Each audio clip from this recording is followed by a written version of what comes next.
This is a day I've been looking forward to for 2.5 years.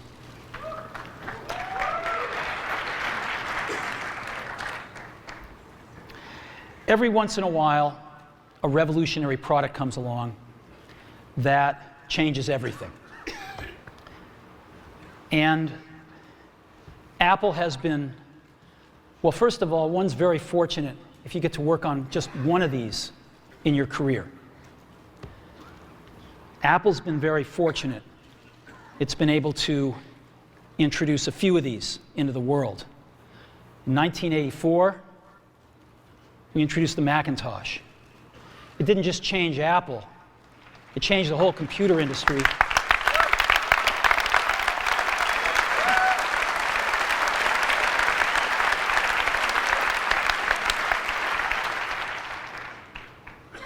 In 2001, we introduced the first iPod.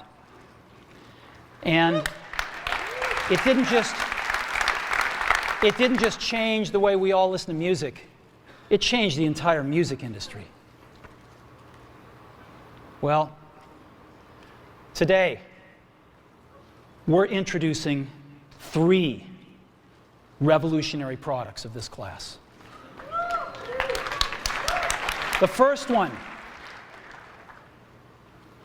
is a widescreen iPod with touch controls.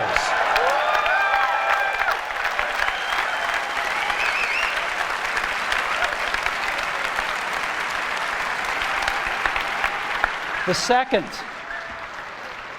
is a revolutionary mobile phone.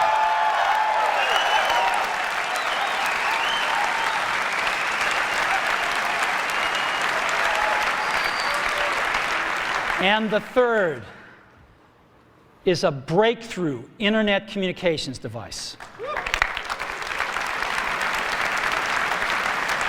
So, 3 things: a widescreen iPod with touch controls, a revolutionary mobile phone, and a breakthrough internet communications device. An iPod, a phone,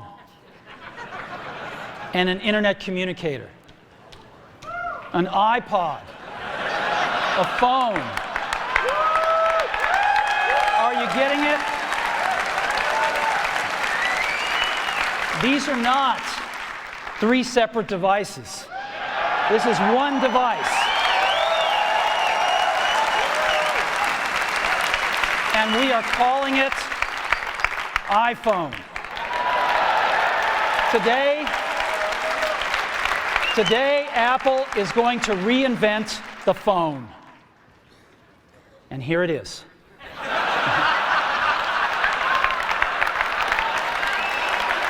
No. Actually, here it is, but we're going to leave it there for now. So, before we get into it, let me talk about a category of things. The most advanced phones are called smartphones, so they say.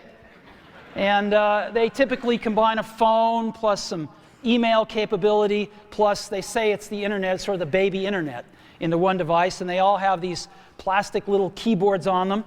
And the problem is that they're not so smart and they're not so easy to use. So if you kind of make a Business School 101 graph of the smart axis and the easy to use axis, phones, regular cell phones are kind of right there. They're not so smart and they're not so easy to use. But smartphones are definitely a little smarter, but they actually are harder to use. They're really complicated. Just for the basic stuff, people have a hard time figuring out how to use them. Well, we don't want to do either one of these things. What we want to do is make a leapfrog product that is way smarter than any mobile device has ever been and super easy to use. This is what iPhone is. Okay? So, we're going to reinvent the phone. Now, we're going to start with a revolutionary user interface. Is the result of years of research and development. And, of course, it's an interplay of hardware and software. Now, why do we need a revolutionary user interface? I mean, here's 4 smartphones, right? Motorola Q, the BlackBerry, Palm Treo, Nokia E62, the usual suspects. And what's wrong with their user interfaces? Well, the problem with them is really sort of in the bottom 40 there. It's this stuff right here. They all have these keyboards that are there whether you need them or not to be there. And they all have these control buttons that are fixed in plastic and are the same for every application. Well, every application wants a slightly different user interface, a slightly optimized set of buttons just for it. And what happens if you think of a great idea 6 months from now? You can't run around and add a button to these things. They're already shipped. So what do? It doesn't work because the buttons and the controls can't change. They can't change for each application, and they can't change down the road if you think of another great idea you want to add to this product. Well, how do you solve this? It turns out we have solved it. We solved it in computers 20 years ago. We solved it with a bitmap screen that could display anything we want, put any user interface up, and a pointing device. We solved it with the mouse, right? We solved this problem. So how are we going to take this to a mobile device? Well, what we're going to do is get rid of all these buttons and just make a giant screen. A giant screen. Now, how are we going to communicate this? We don't want to carry around a mouse, right? So what are we going to do? Oh, a stylus, right? We're going to use a stylus. No. No. Who wants a stylus? You have to get them and put them away and you lose them. Yuck. Nobody wants a stylus. So let's not use a stylus. We're going to use the best pointing device in the world. We're going to use a pointing device that we're all born with. We're born with 10 of them. We're going to use our fingers. We're going to touch this with our fingers. And we have invented a new technology called multi-touch, which is phenomenal. It works like magic. You don't need a stylus. It's far more accurate than any touch display that's ever been shipped. It ignores unintended touches. It's super smart. You can do multi-finger gestures on it. And boy, have we patented it.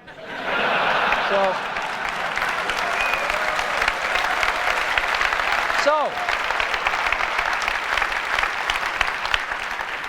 we've been very lucky to have brought a few revolutionary user interfaces to the market in our time. First was the mouse. The second was the click wheel. And now we're going to bring multi-touch to the market. And each of these revolutionary user interfaces has made possible a revolutionary product. The Mac, the iPod, and now the iPhone. So, a revolutionary user interface. We're going to build on top of that with software. Now, software on mobile phones is like baby software.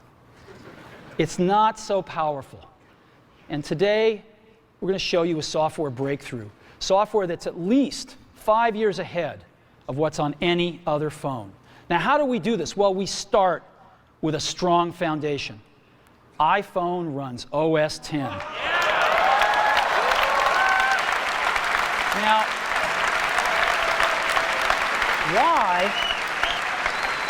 why would we want to run such a sophisticated operating system on a mobile device? Well, because it's got everything we need.